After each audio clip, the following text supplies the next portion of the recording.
Hi everyone, নতুন আরো একটা ব্লগে সবাইকে স্বাগতম। একাদশীর সকালের থেকে তো দুপুরের পর্যন্ত আগের একটা ব্লগ তোমাদের সঙ্গে শেয়ার করেছি। এখন চলো দুপুর থেকে রাত্র পর্যন্ত একাদশীর দিন কিভাবে কাটালাম সেটা তোমাদের সঙ্গে একটুখানি শেয়ার করি।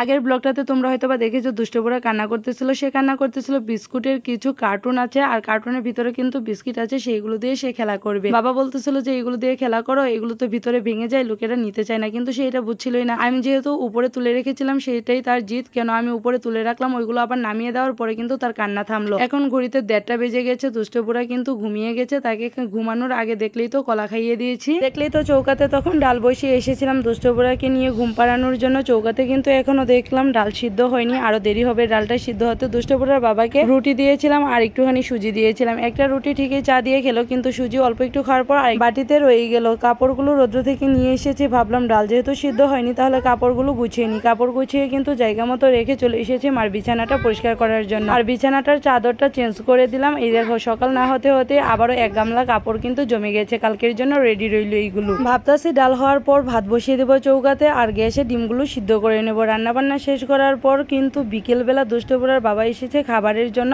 আর দাদুকে রান্নার পরপরই খাবার দিয়ে দিয়েছিলাম। তখন 3টার মতো বাজে, ডাল দিয়ে কিন্তু দুষ্টপুরাকেও আমি ভাত খাইয়ে দিয়েছি। আর এই যে কি রান্না করলাম দেখলেই তো। দুষ্টপুরার বাবা তো আগেই বলে গিয়েছিল ডিম ভুনা করতে আর মুসুরির পাতলা ডাল রান্না করতে, তাই কিন্তু আজ রান্না করলাম। দুষ্টপুরা তার বাবার সঙ্গে এখন ভাব করছে, যখন বাবা আর বেটা একসঙ্গে হয় তখন কিন্তু তারা খুব আমার সঙ্গে ঝগড়া করে। দুষ্টপুরার বাবা কিন্তু খাবার খেতে বসে গেছে, আর এদিক দিয়ে আমার বিকেলের সব কাজকর্ম শেষ হয়ে গেছে। দুষ্টপুরা চলে গেছে দাদুর সঙ্গে ঘোরার জন্য। সব কাজ হলেও কিন্তু এখনো আমার ঘরটা ঝাড়ু দেওয়া হয়নি, সঙ্গে মুছাও দেওয়া হয়নি। ভাবতেছে দুষ্টপুরার বাবার খাওয়া হওয়ার পর থাল বাসনগুলো বাইরে রেখে ঘরটা ঝেড়ে মুছে নিয়ে আসবো, তারপর একদম বাসন ধুয়ে স্নান করে চলে আসবো। আমরাটা তখন মা এনে রেখে গেছে, বললো যে খাবার জন্য। তারপর আমি আবার দুষ্টপুরার বাবাকে দেখলাম যে খাবার খেতে দেরি হচ্ছে, ভাবলাম স্নানে যাওয়ার আগে তাহলে আমরাটা খেয়ে নিই। আমরাটা না ছুলেই খাচ্ছিলাম, সঙ্গে আবার একটু করে লবণ নিয়েছিলাম। আমরা যখন ছোলাচ্ছিলাম তখন আবার ভাবলাম ছুঁচা কেন ফালাবো, ছুঁচা সই খাই। ছুঁচা সহ খাওয়ার পর দেখলাম যে আমরাটা দ্বিগুণ টক হয়ে যায়। আর এদিক দিয়ে স্নান করে আসার পর বসে থেকে একটা ব্লগের ভয়েস দিলাম, তারপর দেখি সন্ধ্যা হয়ে গেছে। দুষ্টপুরার এই কাপড়গুলো বাইরে ছিল, কাপড়গুলোকে ঘরের ভিতরে ছড়িয়ে দেওয়ার পর কিন্তু আমি চলে এসেছি ঠাকুর ঘরে। এবার সন্ধ্যাবাতি দিয়ে নেব। আর এই যে সকালবেলা দুধটা জাল দিয়ে রেখে গিয়েছিলাম, ওইভাবেই কিন্তু চৌকার উপরে রয়ে গেছে। বাবা আবার ফল এনেছে, কালকে তো মনসা পূজা, সেই মনসা পূজাতে ফল দেওয়া হবে বলে সন্ধ্যাবাতি কিন্তু দেওয়া হয়ে গেছে। আর ইন্ডিয়াতে কিন্তু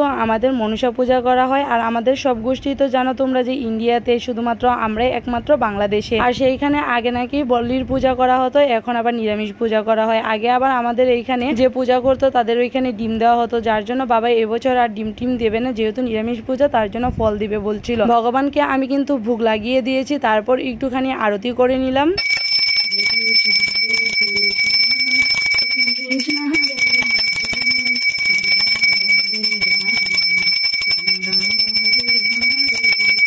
সন্দীপনী নাম রাখে, দেবন্তজামী পরেশ্বরী নাম রাখে, ত্রিলোকের স্বামী পদ্মাজনী নাম রাখে, অনাদির আদি নটনারায়ণ নাম রাখিল, সম্ভারদি হরে কৃষ্ণ নাম রাখে, প্রিয়বল রাম, ললিতা রাখিল নাম, বাদল শ্যাম, বিশাখা রাখিল নাম, অনঙ্গ মোহন, সুচিত্রা রাখিল নাম, শ্রীবংশীবদন আয়ন রাখিল নাম, ক্রোধ নিবারণ চকেশে রাখে। একাদশীর দিন আবার একটু ভগবানের নামগুলো না নিলেও কিন্তু ভালো লাগে না, ভাবলাম একটু শতনামটা পড়ে নিই। তারপর একটু শতনামের বইটা পড়লাম। আর গীতা পাঠটা কমই করা হয়, ওইরকম সময় বেশি লাগে বলে আমি করি না বলতে পারো। আগে কিন্তু রেগুলারই করলাম, এটা একদমই বদ অভ্যাস বলতে পারো। যে কোনো ধরনের জিনিসের অভ্যাস করলে কিন্তু অভ্যাস হয়ে যায়। আবারও ভাবতেছে যে গীতা পাঠের অভ্যাসটা শুরু করতে হবে। মা আর দুষ্টপুরা চলে গেছে ঝুলন দেখার জন্য গোপাল মন্দিরে। আজ থেকে তো ঝুলন যাত্রা শুরু হয়ে গেছে। পূজা দেওয়া শেষ করে এসে বাবাকে জিজ্ঞাসা করলাম যে চা খাবে নাকি, বাবা বললো চা দিতে, যার জন্য চায়ের কেতলিটা গরম বসিয়ে দিলাম। আর ঘড়িতে এখন 7:30টার বেশি বেজে গেছে। এইখানটাতে পূজার পরে যে প্রসাদ হয়েছে সেই প্রসাদটাই ঢেকে রেখেছে, মা আসার পর সেই প্রসাদ পাবে। রাতের এখন 9:30টার মতো বেজে গেছে, আর দাদুর কিন্তু রাতের খাবার হয়ে গেছে। এবার দাদুকে ওষুধ খাইয়ে দিলেই দাদুর কিন্তু খাওয়া দাওয়া কমপ্লিট। আর যখন আমি দাদুকে ওষুধ দিতে চাই তখন কিন্তু দুষ্টপুরা এসে এই কৌটা থেকে ওষুধ খোলার পর সে বলে যে আমি দেবো। এই দেখো কি শুরু একটা করেছে, দাদুকে বলতেছে দেওয়ার জন্য, কিন্তু সে দাদুকে না দিয়ে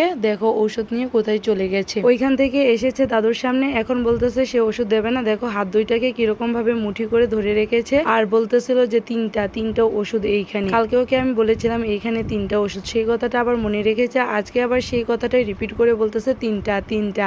বাবা কয়টা এনে কয়টা জুড়ে কও, তুমি শিকালছ কাল যে শিকাই দিছ 3টাই যে কই 3 কয়টা কয়টা দাদুকে আমরা যেরকম ভাবে যত্ন করি মাঝে মাঝে সেও না আমাদের সঙ্গে করে ওইরকম ভাবে যত্ন করার কিন্তু চেষ্টা করে। আর এই যে আমার গোছানো বিছানাগুলোকে অগোছানো করার জন্য কিন্তু সে এসে বসে গেছে বিছানার মাঝে। মিষ্টি নিয়ে বলছিলাম বাবা নিচে বসে খাও, কিন্তু কোনোভাবেই শুনতে রাজি না। কিছুক্ষণ আগে একটু খাবার খাইয়েছিলাম, সঙ্গে সঙ্গে বমি, যার জন্য কিন্তু আমি পুরো মিষ্টিটা তাকে দেইনি, হাফটা দিয়েছি, তার একটু আবার ভেঙে রেখেও দিয়েছি। সে আবার ওইটা খেয়াল করেছে, বলতেছে ফ্রিজের ভিতরে যে রেখেছি খাওয়ার শেষে ওইখান থেকে আরো একটু দিমু, সে খাবে। তারপর আবার বের করে দিলাম। আর এখন 10:05 বাজে ঘড়িতে, তার এখন খবর নেই। গড়িয়া হচ্ছে, তুমি এখন ঘুমায় যাও।